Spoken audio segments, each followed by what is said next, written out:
recognized. Thank you very much, and thank you, Ranking Member Cantwell, and I want to thank you all for your testimony. Mr. Anderson, I've got to tell you, you come here with an incredible resume, and I was a Northwestern flyer before I was a Delta flyer, and you made that transition incredibly well, and you have a personality that, quite frankly, is hard to get mean with. And we've had some differences on decisions that were made. Your testimony about breaking even in the next 12 months, about the fact that we have a highway system that's overloaded in certain areas, and you can be a solution to that and play an increasing role in transportation is, I think it's really, really good. And something that I don't think anybody on this committee would disagree with. My concern is in Montana, and you know Montana pretty well from your previous job, is that whether we're talking about Amtrak transportation, or whether we're talking about broadband and closing the digital divide, or when we're talking about making sure the Postal Service can deliver to rural America and them changing their postal delivery standards, or whether we're talking about air travel, it's always a challenge. It's always a challenge. And if we go off of numbers, as Mr. Subi said, and strictly go off of numbers, and I get it, man. I mean, I want Amtrak to be able to run itself without any dollars from the federal government.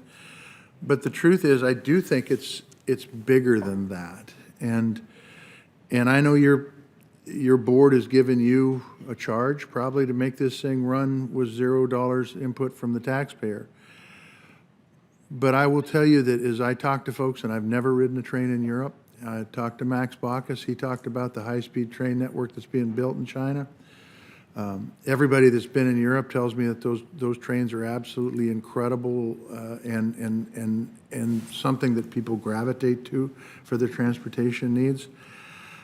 I just really hope that moving forward that we really try to make Amtrak all it can be moving forward. And you talked about the population areas, and I agree with you. I mean, truthfully, you got to go where the money is, all right?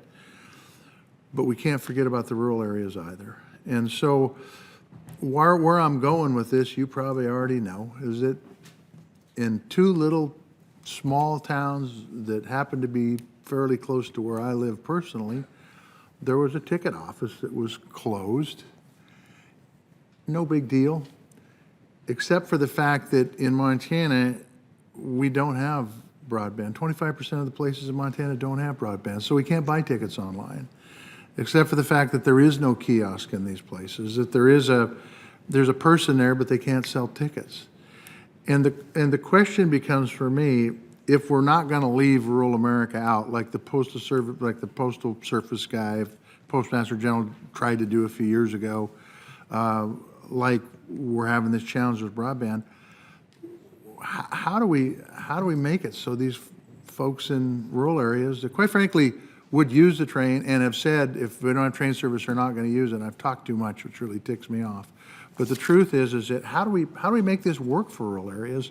And I know your heart's in the right spot, but the truth is that Mr. Subi is correct. There are economic and social benefits to this that we also need to include in the equation.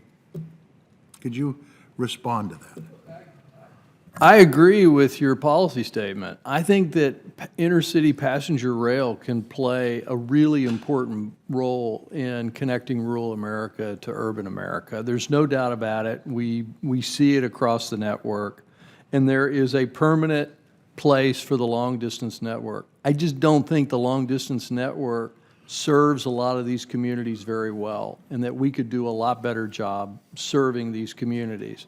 I have to say that, you know, I have a Secretary of Transportation and an administration that wants to basically cut our funding to a point where we'd have massive layoffs. And I disagree with the Secretary, and I disagree with the OMB. Yeah. So, well, I would just say this. I don't know how we can get to the 21st century on railroads, but we're not there. We're not there, and it's not your fault. It quite frankly is Congress's fault. And if we don't make the investment, we're never going to get the dividend. You're right. And so I would just encourage you to keep pushing very, very hard to make sure that not only do we have good passenger service in the places where the high population areas that you talked about, because they're important. I've ridden the Northeastern line. It's handy. Don't take offense to this in your former job. It's actually easier to ride the rails than it is fly an airplane. I think it's far better than Yeah. flying airplanes. That's exactly right, and you should in your position. But the bottom line is that we need your advocacy, because you know this issue better than any of us, to be able to push forward so we can make smart investments that work well for the American public. Thank you very much.